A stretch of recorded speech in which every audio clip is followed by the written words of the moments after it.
कि राजस्थान में एक जाति की संख्या और वो भी बहुतायत में हो। राजस्थान की 200 विधानसभा के अंदर अगर सबसे ज्यादा वोट अगर किसी जाति के हैं तो वो विधाननगर विधानसभा में है, और उसका प्रतिनिधित्व तो आपकी राजस्थान के उप मुख्यमंत्री के रूप में दिया कुमारी जी कर रही है।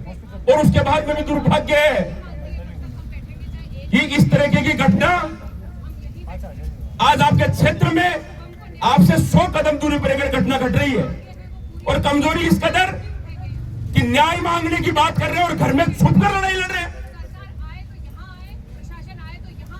अगर आपकी ये कमजोरी रहेगी तो निश्चित रूप से न्याय नहीं मिलेगा, इस छोरे की आत्मा भटकती रहेगी। अगर वास्तविक रूप से आपकी आत्मा जगी हुई है, अगर लड़ना है और शुभम को न्याय दिलाना है, तो यहां से खड़े हो और 100 कदम की दूरी पर द्वीप हॉस्पिटल है, उसके सारे दरवाजे बंद कर दो। और ये ताड़ी बजाने का टाइम नहीं दोस्तों, ये केवल और केवल आपके अधिकार की लड़ाई लड़ने का टाइम है। इस शुभम के खिलाफ जो अन्याय हुआ उस न्याय की लड़ाई का टाइम है। अगर मन में थोड़ा सा भी न्याय दिलाने की भावना है तो ये भाषण देने का भी टाइम नहीं, कोई तालियां बजाने का टाइम नहीं। उग्रता के साथ, अपनी दृढ़ता के साथ, निडरता के साथ और अपने समाज की एकजुटता के साथ, आपके समाज के अलावा अन्य किसी समाज का आंदोलन होता तो हॉस्पिटल के ताले कब के लग चुके होते, ताले खोलने की हिम्मत किसी प्रशासन की नहीं होती।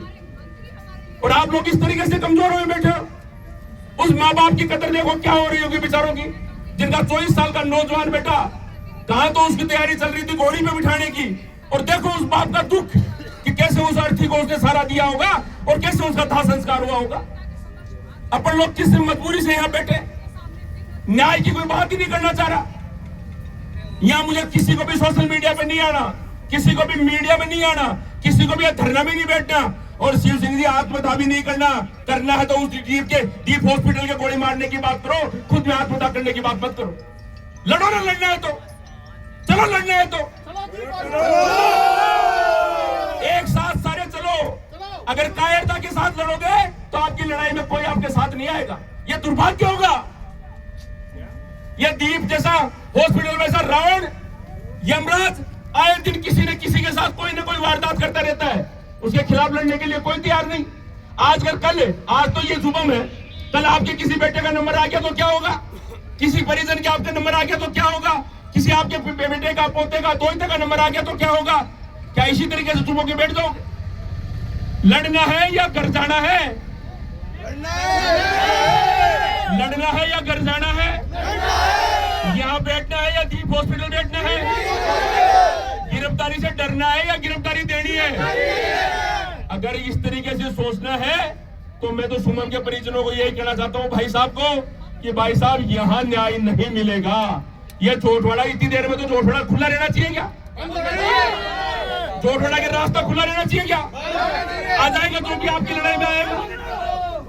और आज आप यहाँ बैठकर, और सबसे बड़ी बात, अभी थोड़े दिन पहले एक मूर्ति टूटी, पूरा समाज मूर्ति की खातिर इकट्ठे हो गो, अड़ो थको आदमी मरियो जाए, बिना मायने थका नेता ना मामा सर मारी। इससे बड़ा दुर्भाग्य और क्या होगा? इससे बड़ा दुर्भाग्य और क्या होगा?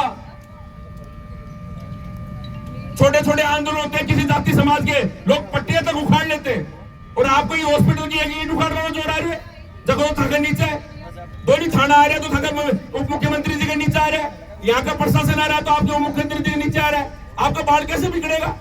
जिस नेता को आपने वोट दिया है, आप वोट नहीं देते, दिया कुमारी जी विधायक नहीं बनते तो क्या उप मुख्यमंत्री बनते क्या? मंत्री बनते क्या? आपने भी तो उनको झोली भर के दिया है। आज तो न्याय की लड़ाई में तो उनसे आशीर्वाद मांग रहे हैं, और क्या कर रहे हैं अपन? कोई बुरा थोड़ी मांग रहे हैं उनसे। आज की तारीख में तो मैडम को खुद को यहां होना चाहिए कि वास्तविक रूप से इस तरीके की समस्या है तो मैं उसके ताले लगाऊंगी। अगर लड़ना है, यहां अगर न्याय मांगोगे कोई नहीं देगा। मां दूध भी जब भी पिलाओ तो जब टाबर रोज है। अगर लड़ना है तो पठ लड़वाई खाता तो मैं साथ हाँ, और अटे बैठे हो जाओ तो कोई काम कर लो, जो काम करे हुआ आप लोग तय कर लो, पढ़ चाल लो है तो चाला, और अटे बैठो तो आप लोग तय कर लो, परिवार जो भी फैसलो कर सी मन मंजूर हो। ठंडा गया बैठे है।